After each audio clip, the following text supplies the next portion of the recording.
Tori Stafford's mother testifies in the trial of her daughter's accused killer. And the largest union of Air Canada workers are planning on a strike during March break. Humber News starts now.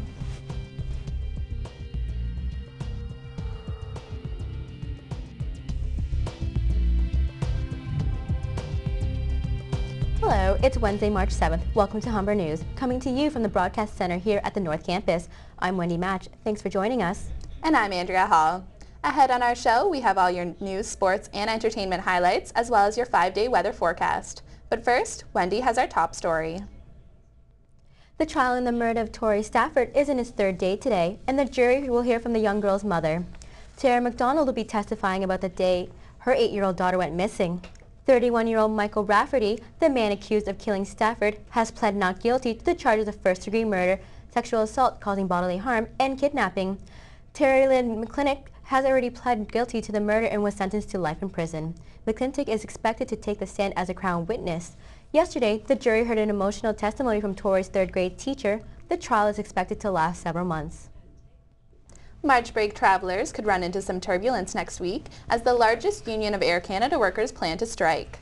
The union, representing the 8,600 baggage handlers, cargo agents, and maintenance engineers, says workers will strike at 12:01 a.m. on Monday. Some key issues include pension reform, wages, night shift scheduling, mandatory overtime, and the role of part-timers. Federal Labor Minister Lisa Raitt says the government will be closely monitoring the contract talks. She did not say if they would enforce back-to-work legislation. The blood is flowing at Humber's North Campus today, and just one pint can make a difference. Reporter Andrea Lawson has a story. These pints won't get you drunk, but they could save a life, and students are lining up. First-year nursing student Judy Gerlach is giving blood for the second time. She says she hopes her blood will make a difference. Just so I can give back and help people who need blood. A lot of people need blood, and it's something that I feel like it's important to do. According to Canadian Blood Services Community Development Coordinator Mary Piccone, it does. She says 1 unit or a pint of blood can save up to 3 lives, and this blood drive is expecting about 50 pints. So one clinic could potentially help 180 people.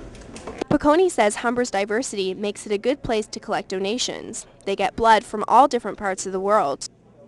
But there are some things donors should be aware of. You shouldn't run, do any sort of marathon training, going to the gym, any sort of physical exercise, even going up and down steps, lifting anything heavy could result in feeling a faint or feeling dizzy.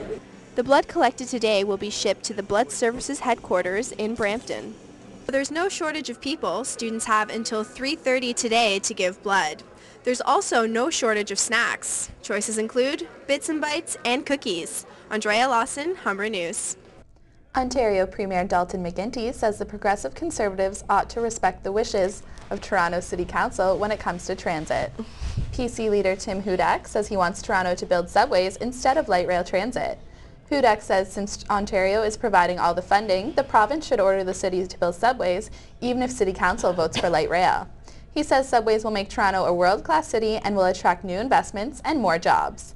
Hudak was a member of the Mike Harris government that ended the construction of an Eglinton subway line in 1995. Toronto City Council has approved the sale of 56 vacant Toronto community housing homes. Proceeds from the sale will be used to pay for more than $750 million in backlog repairs. The remaining 619 properties will be looked at by a task force led by Councillor Anna Bio. Bio says some of the homes may be sold to agencies such as Habitat for Humanities that will let the tenants remain.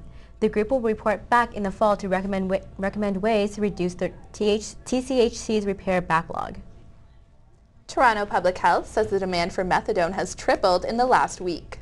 The spike comes after the prescription painkiller OxyContin was discontinued.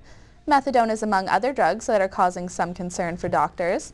Addicts are reported to be turning to drugs such as the fentanyl patch, which is much stronger than OxyContin. There's also concern after a Northern Ontario man died from an overdose last month. He had switched from OxyContin to a replacement drug. 2 Canadians have been linked to a supply of fake cancer drugs which were distributed in U.S. clinics. The fake drugs failed to contain the active ingredient and was merely comprised of starch, salt, cleaning solvents, and other chemicals.